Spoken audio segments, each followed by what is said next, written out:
So I named the song November because the melody that I kept hearing in my head when I wrote it was, it's hard to remember the love in November. It's time. Yeah, it's time. I can't do that.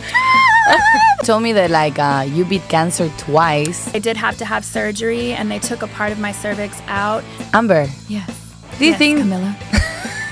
wait. I'll marry you.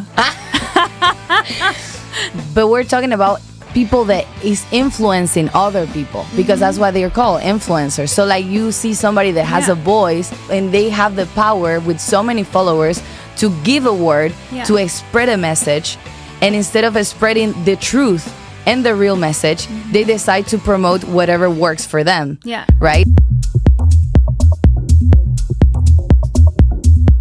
Hello, everyone, and thank you one more time for joining me in another episode of Dreams Come True. Today, we have a singer. She's a recording artist. She's also a plus-size model, an actress, and a voiceover actress. Please, let's give us a welcome with a big applause to Amber Sauer. Woo! Yay! Hello. Hi, Amber. Hi. How are you? I'm doing good. How are you? I am great. I'm happy to be here. I'm happy to be here. You stole my words. We're just happy. Yeah, I didn't mean to steal your words. I'll credit you. We'll do a split sheet, so make sure that you get the credit. Okay. I will send you the invoice. Okay. Sounds good. Sounds good. Okay, Amber, so I always start my podcast with my guests telling me 3 simple words, because I already did an introduction of you. Okay. So I want you to introduce yourself in 3 simple words. Okay. Introduce myself in 3 simple words. I would say music, fashion, and gratitude. That's kind of me, I think, in a nutshell. Yeah. I like it because a lot of people, they miss the gratitude, and I feel that's something that everybody needs to go and achieve the goals like you did, you know? I agree. Well, thank you. I appreciate that. I think you have to kind of miss the gratitude at first to understand how important it is. You wouldn't know sunshine if you didn't understand night, right? Mm-hmm. So you wouldn't know the light if you didn't get the dark. I think sometimes going through some difficult things forces you to learn about gratitude and what that means, and how many things that we have to be grateful for, as opposed to things that we have to complain about. So yeah, because you told me that you beat cancer twice. Yes. So I feel when was the moment that your mind clicked and you were like, I need to make a change now, or this is gonna be my life, I'm gonna be unhappy forever? I was tired of using that damn extender seatbelt on a flight. Did you become more grateful after that, or for sure. I think anytime you're dealing with a serious illness or facing, big changes, potentially even fatal changes in your life, you have no choice but to sort of take inventory of your life and look around and realize what's important, what's not, where is your focus, what is your energy focused on, and where do you want to intentionally put your energy into. You get sort of a new canvas of what your life should look like or should feel like. Yeah. What kind of cancer was it? Cervical. Cervical. Oof. Yeah, I was very lucky. I didn't have to undergo chemotherapy or radiation, but I did have to have surgery, and they took a part of my cervix out. And so if I ever did want to have children, I would probably most likely, have a premature birth or be on bed rest for most of that. Because of that, I only have half of the birthing canal that a average woman has now. Oh. But yeah, I was very lucky. I consider myself incredibly blessed for the journey that I had, and they were able to, in surgery, get it all, and I've been cancer-free ever since. So yeah. Wow. When they give you the news that you had it, did you get scared? How did you react? Or you were always, because you look so calm, Oh. They're people, they react different ways, Well, I would freak out. I'm calm now, and I still have my moments, like we all do. We're all humans, right? So nobody's exempt from going through the human experience. But I'm sure this was quite some time ago. This was 2009. And so I think I definitely was scared, and I don't think I even really fully understood what it meant at the time. But, through experience in life, you learn to take the punches and, to come back swinging even harder. And so that's kind of, I think, been something that I've always had with me. Since I was born, I feel like I'm a fighter. If you look up fighter in the dictionary, there's probably going to be a picture of me. Because I've always had to fight something in one way or another. So, yeah. you were lack of support while you were growing up? I did definitely experienced a little bit of that. My mother was an alcoholic, so I definitely had some trying times growing up. And my dad was in the military, so he was often stationed away.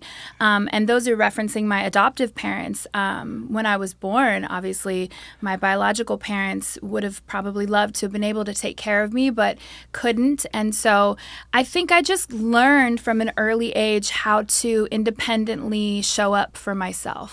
And you were like only child? You were the only one that they adopted? Yeah, that's correct. And how is your relationship with them now? My relationship now is very different than what it was younger.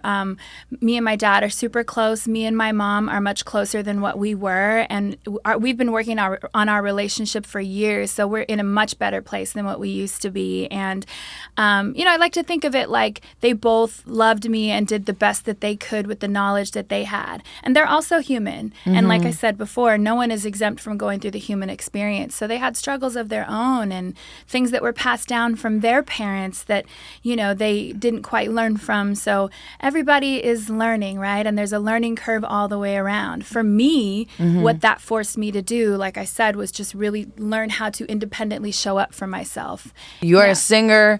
You are a recording artist.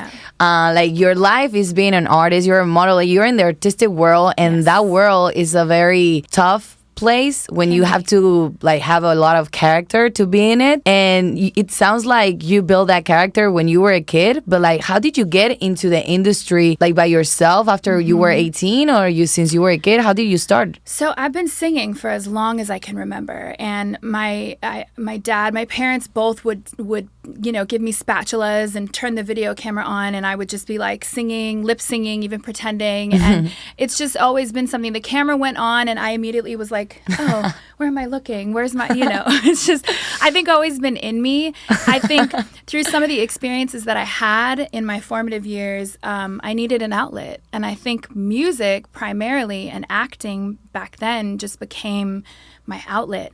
Anything to give me something positive to focus my energy into, because I think of what I was going through at home, right? And I just dove in and became a student for everything musical.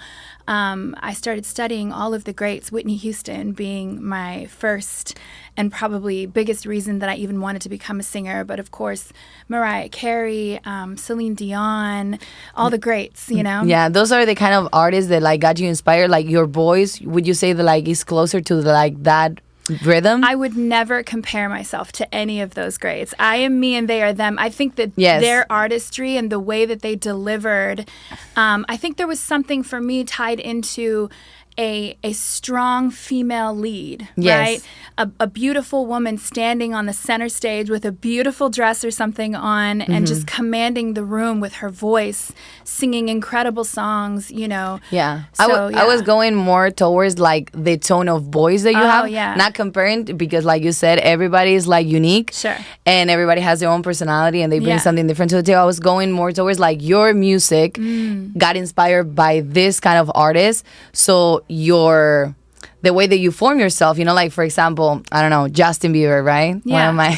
I love him. And a lot of pop singers Usher, Justin Timberlake, all of them, they got inspired by who? Michael Jackson, and they copy their steps, and everybody's their own.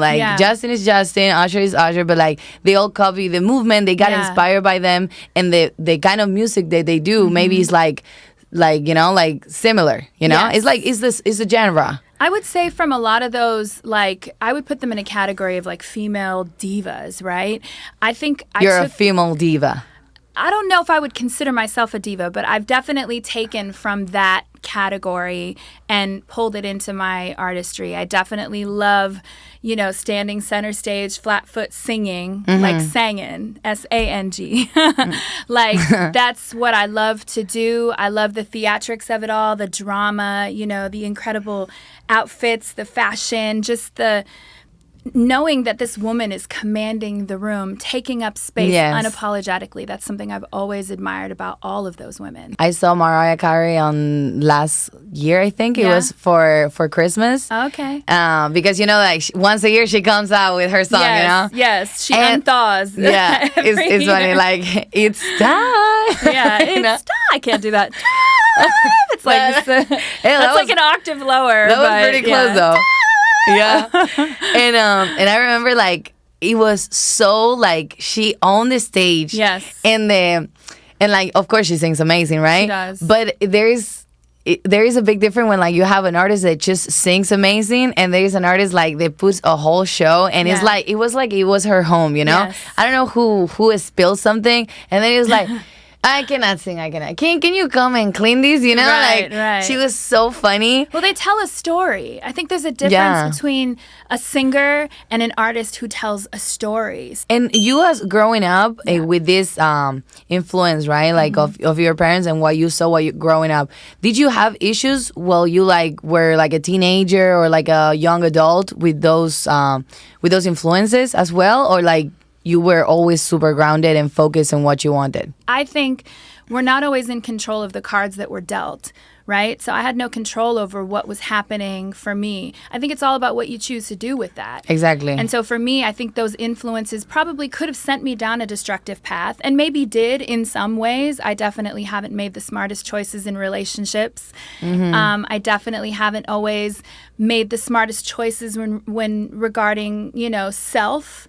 But I think what it did force me to do was to go down a path that would almost inspire personal growth and force a process of learning to become the person that I am today. So I can see that. Yeah. Because you achieve a lot of things. Like, for example, the Voice. How did you get in The Voice? How was the experience? Girl, well, I auditioned like 4 times. Wow. I think the 5th time that I auditioned, I finally got through. And what's funny about that, and I always tell people, like, I hate auditions. I hate self-tapes. Like, it's just, they're so cringy and they're really difficult, right?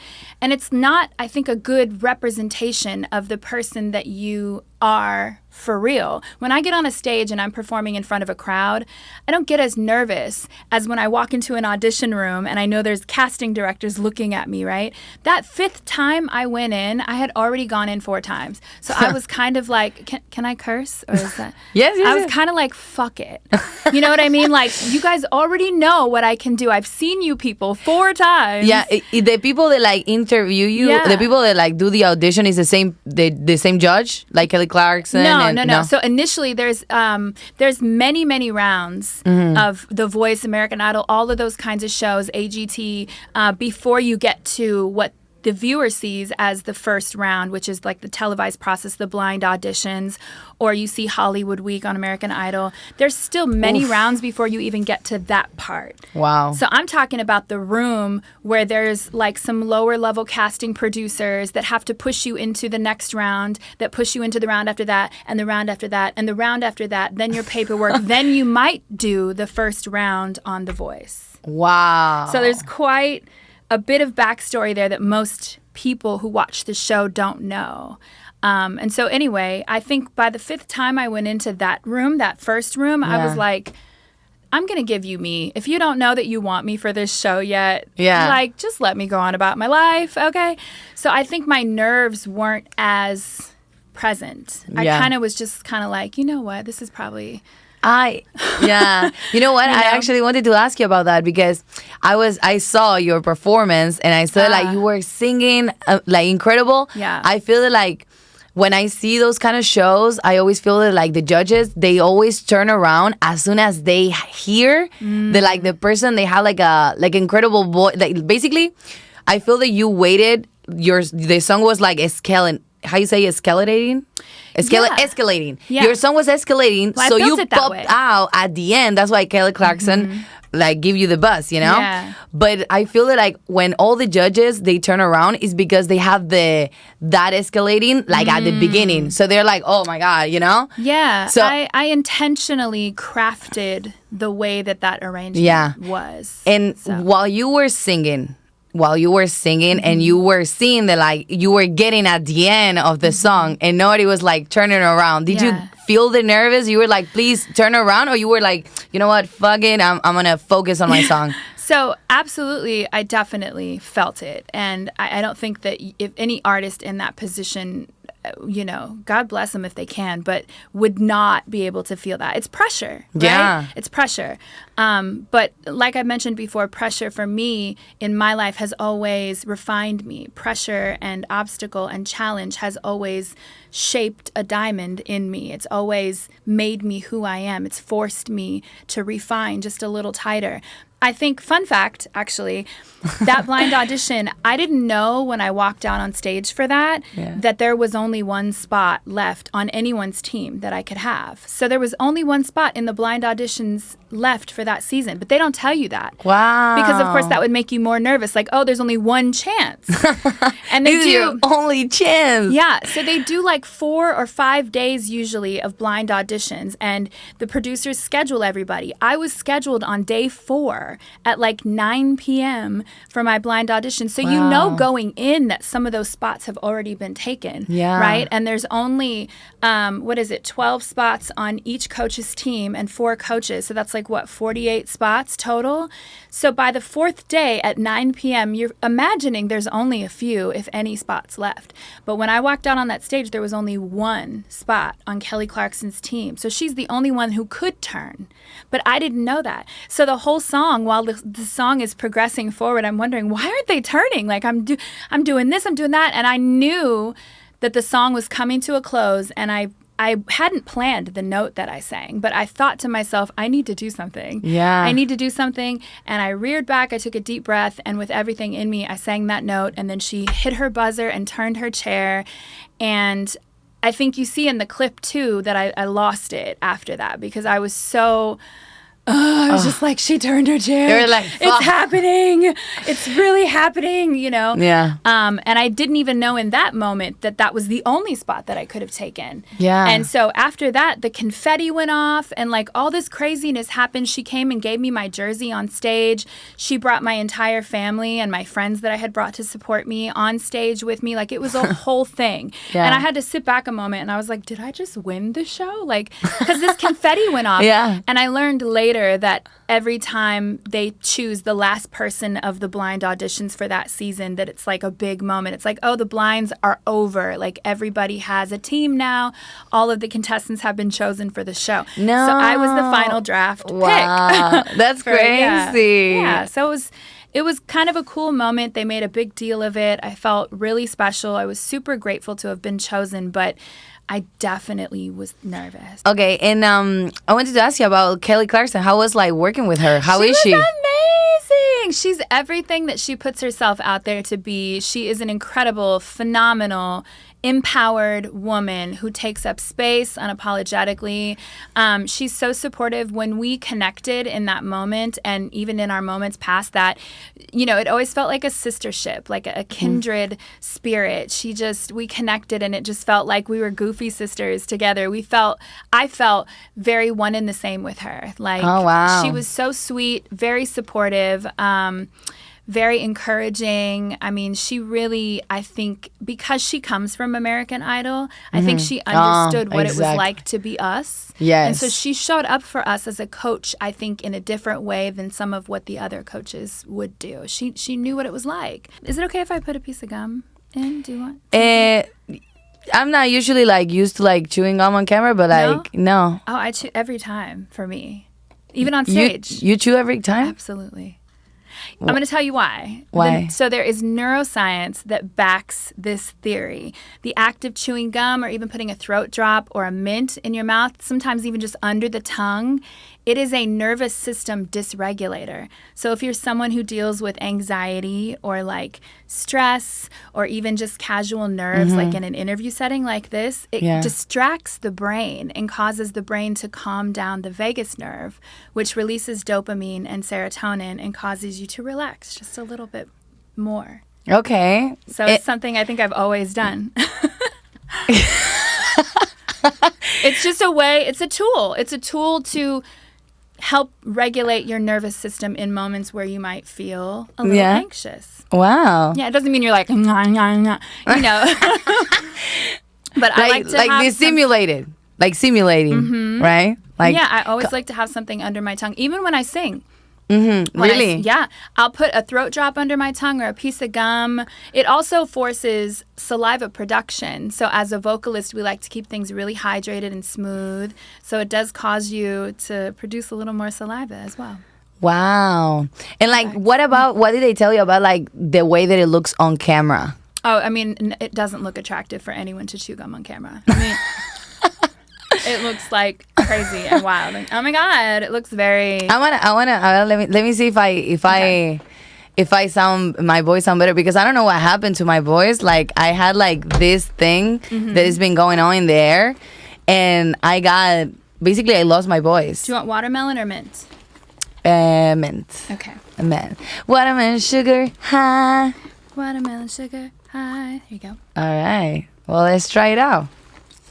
I want to do a podcast chewing gum. Why not try new things, right? Yeah, why not? Since we're talking about that, you're also a plus size model. I am. That empower a bunch of women nowadays, you know, like. Yeah. And when we're talking about plus size model, and what are we talking about?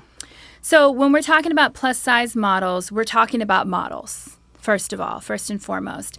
And it's like the label of the plus size, there's an actual category for that, right? They also now have mid-size models, they have curve models, and then they have regular models, which they just refer to, or fit models, they just refer to, which are like smaller sizes, right? Which I find so interesting because, first of all, why don't they call us models? They don't just call us models. We have some kind of descriptor before plus size model, but there's no descriptor for like a size 6 or a size 8 model. And in fact, plus size tends to start at 8 to 10, size 8 to 10. 8 to 10. That is plus size. Technically. Yeah, and not just 8 to 10, but it starts at 8 and it goes all the way up to like, size 34, of course. And then they have curve models, which typically is a little more voluptuous of a model, somebody who has maybe thicker hips or a juicier peach, that kind of thing. I like that, juicier peach. But when we're talking about plus size models, we're generally talking about women who are the average woman in the United States. We call it plus size model because in the model industry, it's still taboo to be bigger than the average girl. The average girl is a plus size model. The average woman who buys clothing from all of these designers and major label brands is a plus size by category, by definition. But for some reason in the model industry, they're a little further behind and they still refer to it as plus size. So, yeah. Yes. I mean, I think there is like a controversial thing about, because I feel like traditional models are like the ones that are like extremely skinny, like super skinny, like basically zero size, you know? Yeah. So, well, like the ones that are like used to be before, they were like, like 6 foot and they weigh like 100 pounds, you know? Who knows? Like those that I'm talking about, like the runway, like that used to be before. Like if you are not like that, you couldn't be a model, right? Well, times have changed though, girl. I walked LA Fashion Week runway this year. Exactly. So that's great because it's more real, you know? It's real that we have models that they can represent all women, you know? That we can have clothes that represent all women. Yeah. I feel that like when we talk about plus size women, then you see them and then you're like, that looks good, you know, that looks healthy. Absolutely. Because but I feel that there's also like a mix of understanding with that too, because when they talk about empowering women and empowering like plus size, then they take it to the other stream when they're talking about obesity, you know, and they promote like body positivity, you know, when it's actually like unhealthy. You know? Yeah. Well, I think the term unhealthy is relative. So what might be unhealthy for someone else might be totally healthy for me. I work out almost every day. At least I try to, right? But you're not obese. Right. You're not. But I've lost 150 pounds. And so I've become healthier than what I was. But I was a plus size model then. I'm a plus size model now. Okay. And so even though I've lost weight, I'm still categorized as a plus size model. I'm just on the smaller side of plus size models now. Okay. And in that moment, before you lost that weight, were you healthy? I don't feel like I was in a healthy place for myself. But there are women that I knew that were the same size as me that were healthy.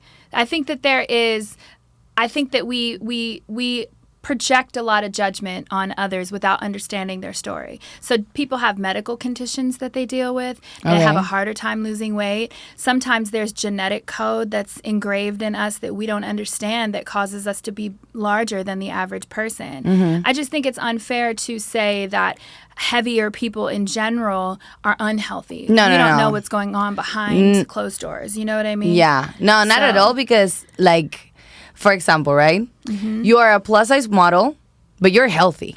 And then we have on the other side, we have the regular model, which is like, and she looks skinny and she looks fit, and she's not healthy. You know, we can have that too. That's true. Because we can see a body that looks healthy, but she's actually not. Maybe she's actually starving. You know, maybe she's actually not having a diet. Maybe she's like exercising Is she more. healthy up here? Well, you know? yeah, So exactly. that's If you're the not real healthy key. here, you're not healthy here. A healthy mind is the first place in dealing with a healthy body.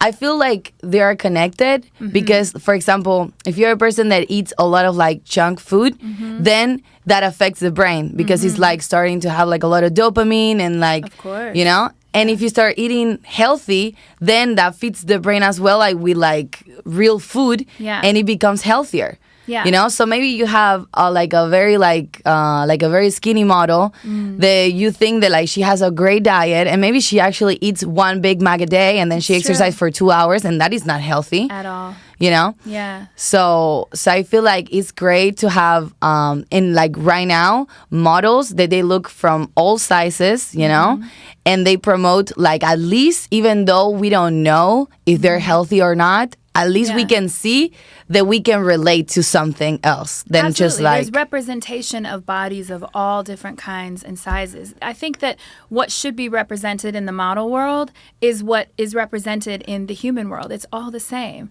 So I don't sometimes understand why we have all these categories and why representation can be so difficult, because I feel like the more that we can represent an authentic world in the modeling space, the more people are going to relate to that, and the more people are going to get on board with whatever is healthy for them. Yeah. You know, I think everyone has to decide what is healthy for self. It has to be a personal decision. It has to be something that they determine.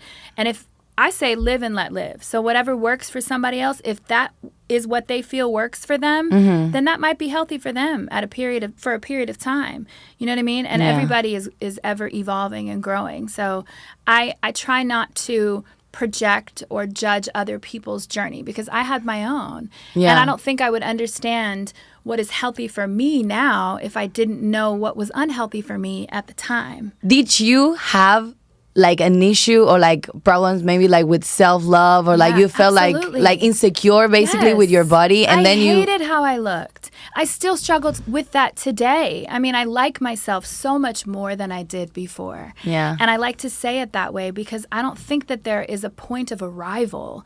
I don't think there's a point where you arrive at a destination of, okay, now I love myself. It's an ever-evolving process. It's a journey of change. And I think at the time, I was very self-deprecating. I hated how I looked. I never took any pictures. There's so many things that I experienced during my time of being heavier. I was 150 pounds heavier than what I am now. And I'm already a big girl. I'm already a plus-size model. You look amazing. Thank you. You look beautiful. Thank you. I was pre-diabetic. I had all kinds of health issues. I did not feel good. My mind was a mess. It still is in a lot of ways.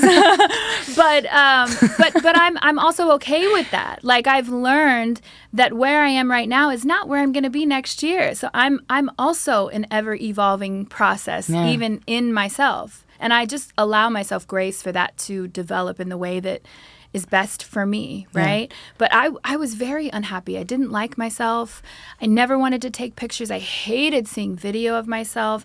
I didn't think I was beautiful. When I look back on pictures now, I see the beauty. I see that it was still me, right? And I did the best I could at the time, but I very much was not in the greatest state of mind, for sure. When was the moment that your mind clicked and you were like, I need to make a change now, or this is going to be like my life forever? I'm going to be like unhappy forever. I'm going to keep it a buck with you. I'm going to keep it, all the way real, I was tired of using that damn extender seatbelt on a flight. I did not want to use an extender seatbelt on a flight. It's embarrassing. Walking on an airplane and sitting down in an airplane seat and having to flag, the attendant over and ask for an extender for your seatbelt so that you can be safe on a flight is embarrassing. People look at you, people turn around, you immediately get a sense that it's not okay for you to take up space. And I think, fast forward to now, I don't have to use that, but I'm still, I think, mentally struggling with the idea of taking up space, because you learn as a fat person that it's not okay for you to take up space in the world. I think the way that we are with people who are heavier, we try to tell them to condense down. We tell them they need to lose weight, they need to be smaller, not loud, not have a personality. We just dim everything about them because they're heavy. That's the first thing we see, is that initial superficial of what they have to offer. And I think I just got tired of people looking at me and only seeing the weight, and asking for an extender on a plane. It's embarrassing. I didn't want to do it anymore. I wanted to be healthy. In my mind, in my limited sense of information at the time, I thought if I could just get skinny, I could do this. I can make my dreams come true. I'll be happy. I'll find the love of my life. I'll do this, I'll do that. Like, everything was tied to losing the weight. And then you find out it's not just the weight. It's so much more than that. Even now, having Adele, lost the weight, she started singing and she was obese and she killed it, and she was a star. So it's not, like you said, it's not just the weight. It's not. And what's funny about that is, it's much easier. I tell people this all the time too. It's much easier to lose the weight than it is to lose the mentality of a fat person. Sometimes when I go into a store now, or I'm shopping for clothes online, there's a default setting for me to automatically go to the 4X or the 3X. And I don't have to do that anymore. And I have to almost retrain the way that I'm thinking and the way that I'm seeing myself. I know one thing for sure. I know that when I look in the mirror, I don't see the same thing that you see when you look at me. So it's about training my mind, rewiring how I look at myself, rewiring and re-understanding the new version of me. Who is this person now? How do I dress this body now? What makes me feel comfortable now in my new skin? And that's something that I think I'm still learning. And I think anyone that has lost a significant amount of weight can relate to that, because the mentality that you have when you're large, it doesn't just go away when you lose the weight. There's a lot of work that goes into unraveling all of that, in addition to the work that goes into actually becoming healthy. Yeah. And since you had that experience, right, as being as being going through that health issue, being obese, lose that big amount of weight, now being healthy, now feeling more confident about yourself, feeling honestly lighter to walk in life, Yeah.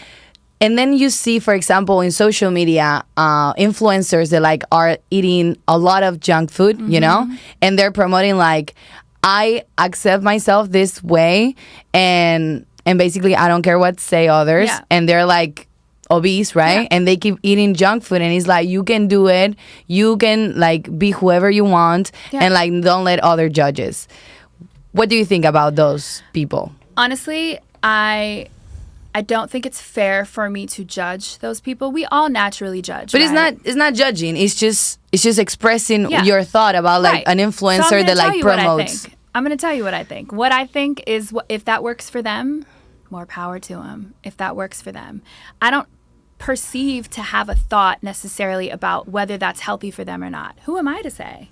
I mean, do you think it's okay to them promote that it's okay to going through for example, what is to have a health issue, you said you were pre-diagnosed with diabetes and and then, for example, the seatbelt in the plane, so you felt it. And for example, I also had family that went through that, and you see how they suffer. So in my head, it's how a person that knows that is suffering, how can you tell others you can do it? This is okay. But how do you know they're suffering? Because I know people, nobody likes to be I'm not talking about being just like what for people is not to be skinny. I'm not talking about being big. I'm talking about being obese at the level that like the doctor tells you you need to like take care of yourself. But how do you know what the doctor told them? That's my question.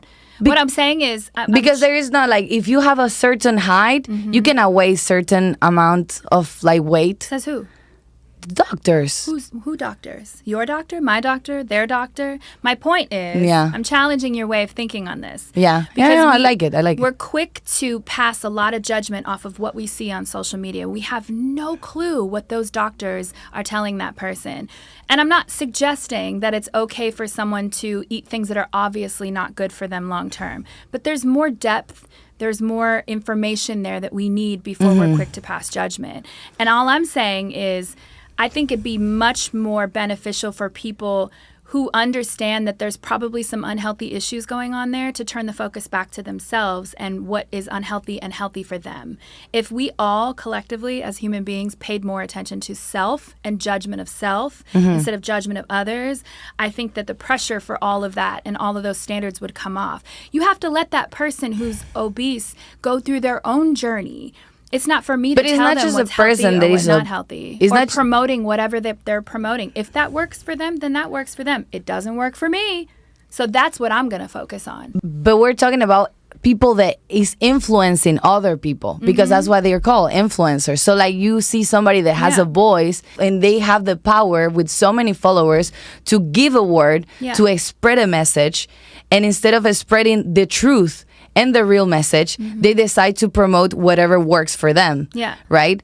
So I was like maybe like looking for like maybe like a point of view of you, an opinion, you know, like what you feel like maybe like because you went through that, you say like, no, maybe like I thought you were gonna say like, no, it's not okay, you know, because like for example, when you see someone that is eating a ton of grease, and you know that like grease what does to the cholesterol, and it goes through the veins, and it goes to like the blood, you know, and then that goes to the heart, and then they have issue to breathe, and then they have issue to this. What I'm telling you is that, and I don't need to be a doctor to know that, like that is like common human science. And of course there's truth in that, right? I'm not suggesting that there's not. What I am suggesting is, as soon as I start headed down that path, I'm already headed down the wrong path. I'm focusing too much on what somebody else is doing and their influence. I'm focused on my influence. What do I have to say?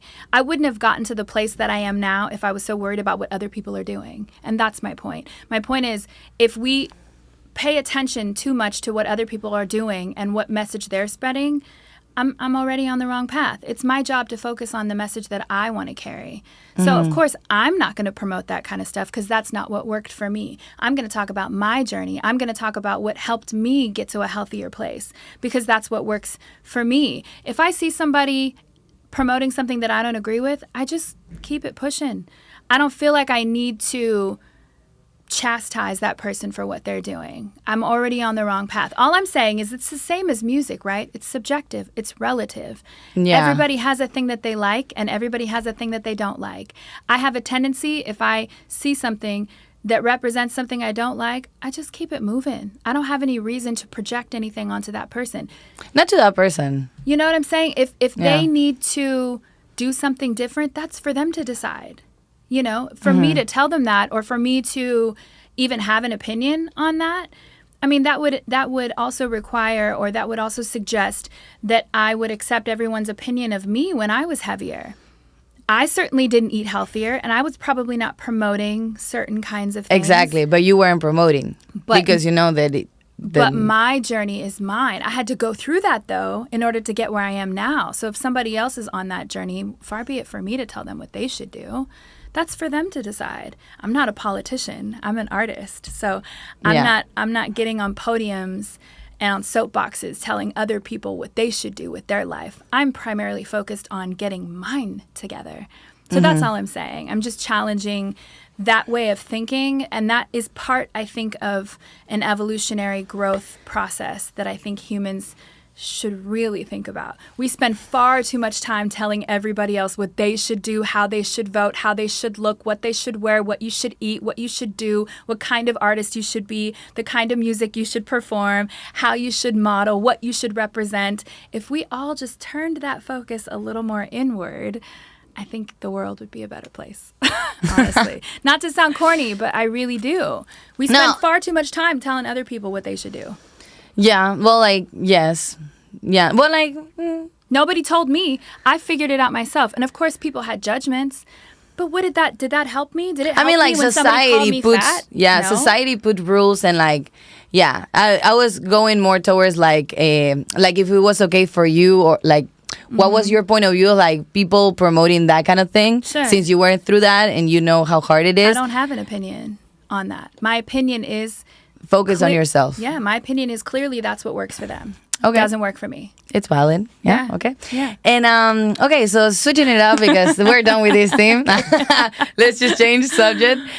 So you released a song, Never Goes Away, in November. Yes. Are we going to listen to those songs? Because those are your original songs, right? They are, yeah. And the Live Session Jam, number 19. Are you feeling excited about it? I'm super excited. I haven't had as many opportunities previously to perform my own music. I've done some, but I'm really excited to like fully step into an artist space and get to perform more original music and for people to hear, you know, the stories that I have to tell. So I'm really excited. It's going to be fun. Yeah. I like it. Are you excited? I am excited to listen to. Of course, yeah. Yay. Okay, fine. I'm excited, and I wanna listen to your music. I wanna listen to your song online. Can we have like a little part of whatever is your favorite original right now? Oh my gosh, my favorite original.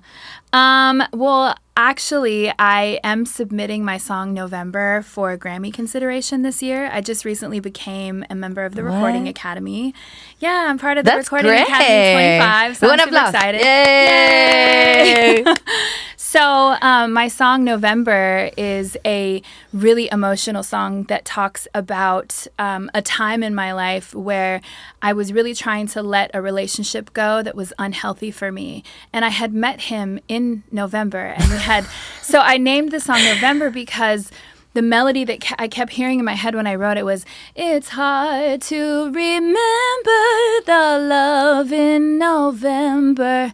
And I kept hearing that over and over in my head. So I crafted the song around that melody and ended up calling it November. But that was a little taste. So, yeah. I like it. And you said it's about like a heartbroken relationship. Yeah, it's about understanding that something that you want so badly can also not be good for you. And learning that what is best for you is to let that thing go. Yeah. It sounds like so cliche, but it's so true, you know? And it happens to everybody. It does. And that's, I mean, like I said, the lyric, it's hard to remember the love in November because when we first met, we were so in love. And so when we left each other, you know, that November, it was heartbreaking and it was difficult. And somehow I wanted it so bad, but I also knew that it was not good for me and I had to let it go. It was like heavy, no? Yeah, very. How long it lasted?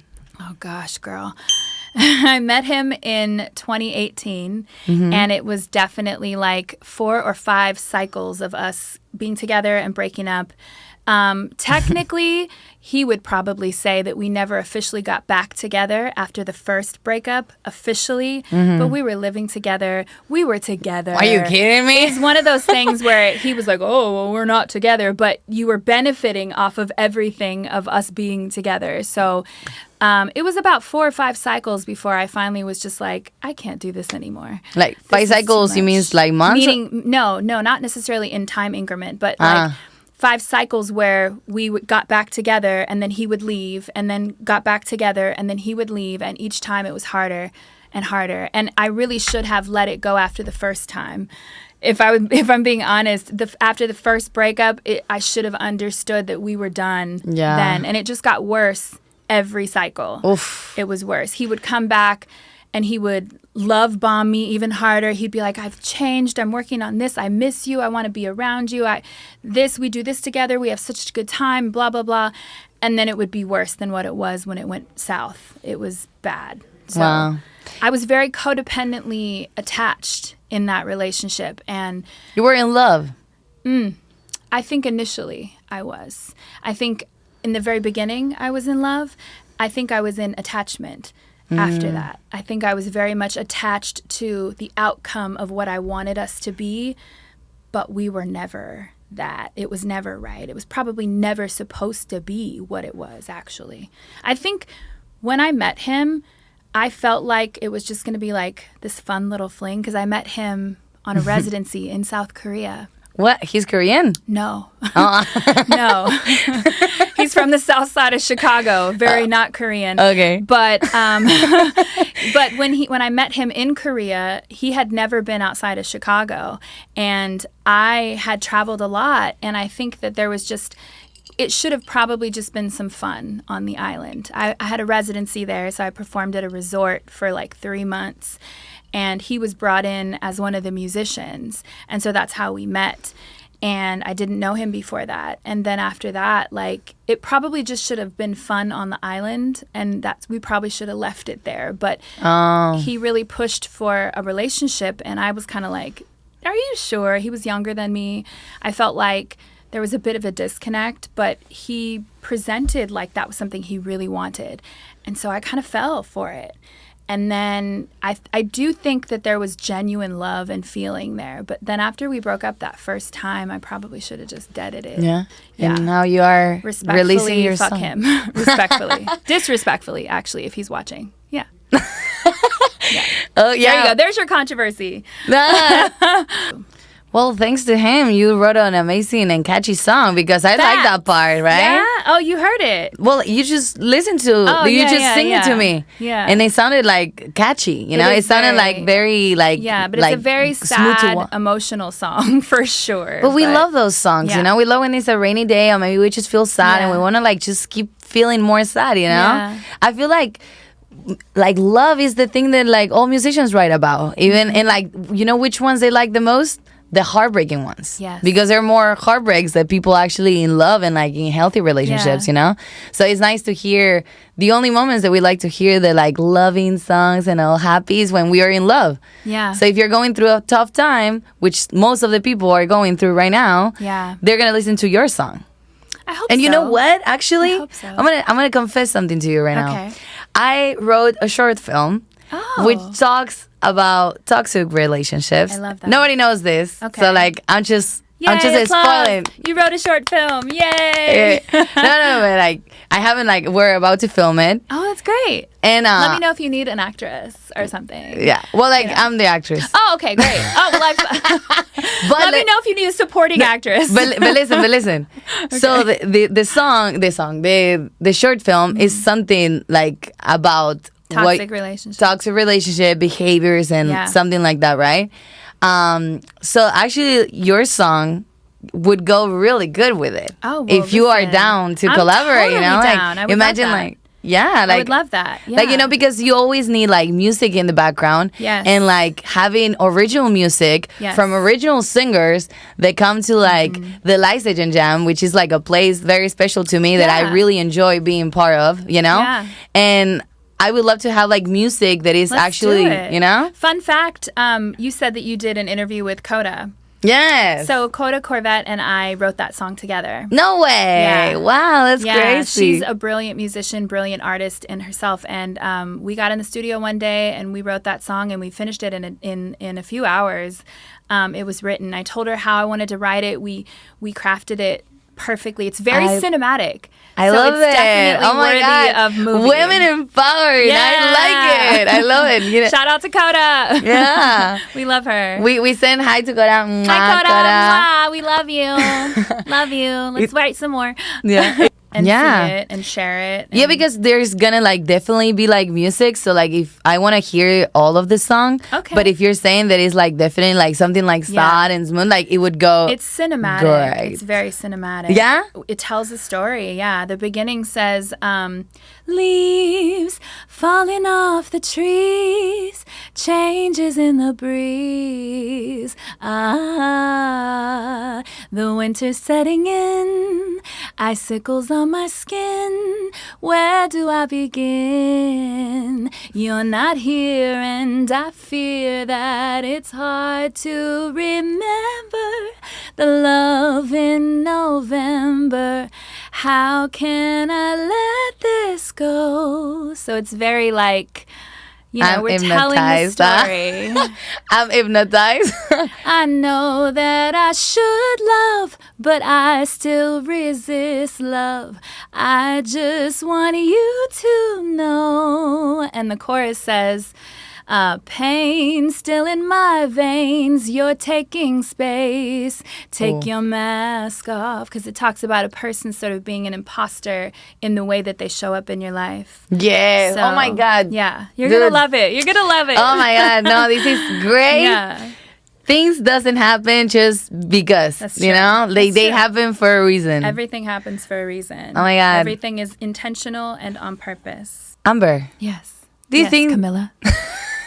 wait. I'll marry you. Just kidding. Okay. Okay. I accept now. Okay. Amber, do dreams come true?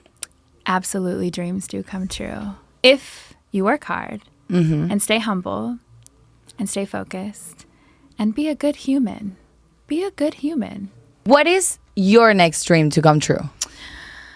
I would like to win a Grammy. Oh, there you go. That would be the next dream that would come true. I would like because to win a Grammy. you are gonna perform, like you're gonna be nominee. Like you put it to be nominee, right? I'm going to submit my song November for Grammy consideration. Yes. There you go. And hopefully it'll be nominated. Yes, and you already have the experience that if it's not this one, it's the other one and the other one, but you have to keep trying. You have to keep trying. That's all we have is a good try. Thank you everybody for making it till the end of the video. If you make it till the end of the video, what are you waiting for? Just subscribe, hit the button, hit the bell, share it to everybody, and let me know if you liked it. What was your favorite part? And I was Camila, the host of the show. You already should know that by this moment. And she was Amber. So she's going to tell you anything and everything that you should know to find her and know more about her.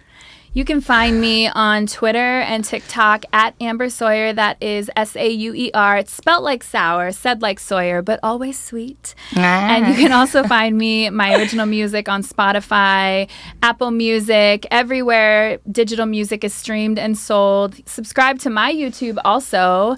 And yeah, you might find me on Tinder. Who knows? You can find me everywhere. Or Hinge, you know? Listen, just find me and connect, okay? There you go. Inspire her to write more songs, you know? Yes, let's do it. And, well, thank you so much and see you in the next chapter.